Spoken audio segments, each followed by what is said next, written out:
So my name is Mackenzie Athanacio, and I'm here with Mark Athanacio, who owns his own strength and conditioning business.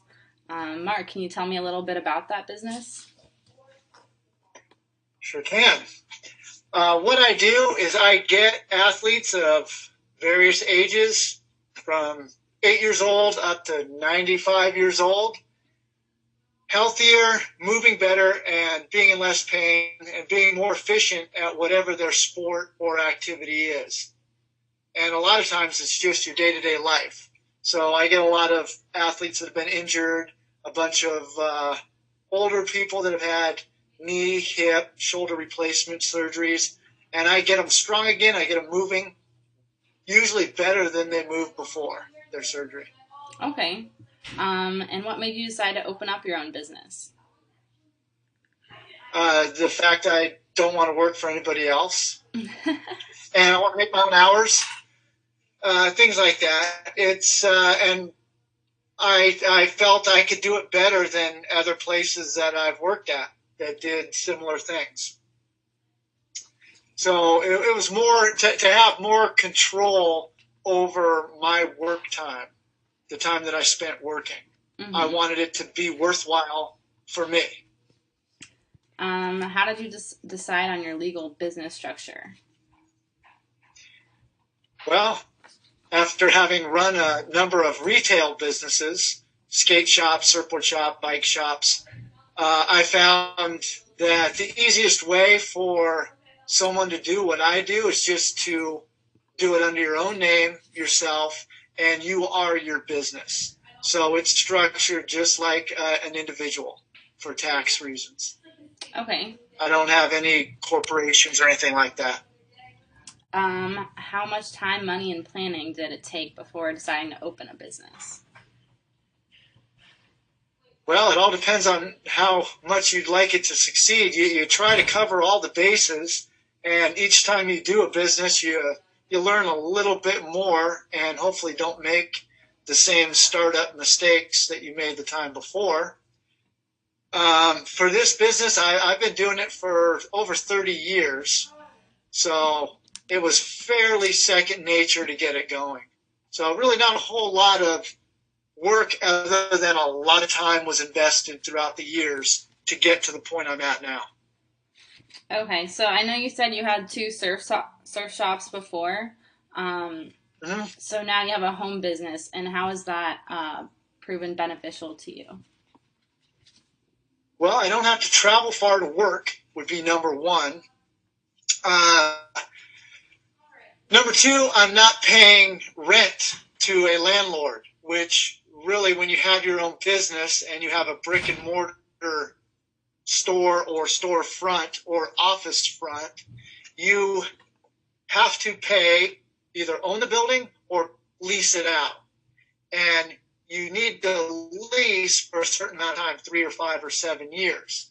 Nowadays, most landlords will not lease for anything less than that unless you have a really good lawyer and can get a good deal, or the market, the real estate market in that area basically supports year-long leases. But that's not very often. Most of them want to do it for multiple years. And that really is a pain, and it can be a big liability to the individual because they have to pay rent whether they're making money or not. So do you do any kind of advertising or anything to promote your business? Nothing more than the regular social media stuff and word of mouth, and I get referrals from various soft tissue specialists and physicians here in town. And how exactly do you use social media to promote your business? Pardon me? How do I do social media? Well, most of the stuff's on Facebook, but not that much. And Instagram, things like that. I have sponsors that like me to be active, post a certain amount per week, things like that. They promote me on their websites. I do strength and conditioning workouts and programming for various running sites that are nationwide running websites. things like that. I just keep active that way in the community throughout the United States. What succession plan do you have for your business? Do you plan to grow or anything like that? Nope. Like it just the way it is. I plan on doing it for the rest of my life. Don't plan on retiring. I'm basically doing a working retiring. I'm able to take multiple vacations yearly and still keep my business running really well and all my athletes happy. And to me, that's the best thing. And it keeps me in good enough shape to work forever, hopefully. Okay. And now a little bit about the day-to-day of your business. What kind of things do you have to do every day? Well, I have to be healthy. If I'm sick, I don't work. I don't get to go to work with a cold, a cough, a sniffle, anything like that, because then I put all my athletes at risk of getting sick. They're training hard or recovering from injuries or just life itself. They can't afford to get sick by me. So when I'm not healthy, I'm home and not working. And so my day-to-day is I have to make sure I'm healthy, so I have to eat well. I have to basically follow the things that I teach, because I might be a strength and conditioning coach. I'm really a physical educator, and I'm teaching people how to move better, how to take care of themselves better, and how to be more efficient and stronger in the movements that they do want to do. So I have to be 100% in the moment when I'm with each individual. I also have to program, like a lesson plan from a teacher, their workouts for that day, that week, that month, based upon not only what they did the day before, what they're going to do the next week, what they're going to do later in the day, but also how they're feeling and what's been going on in their life in order to do a progression over time.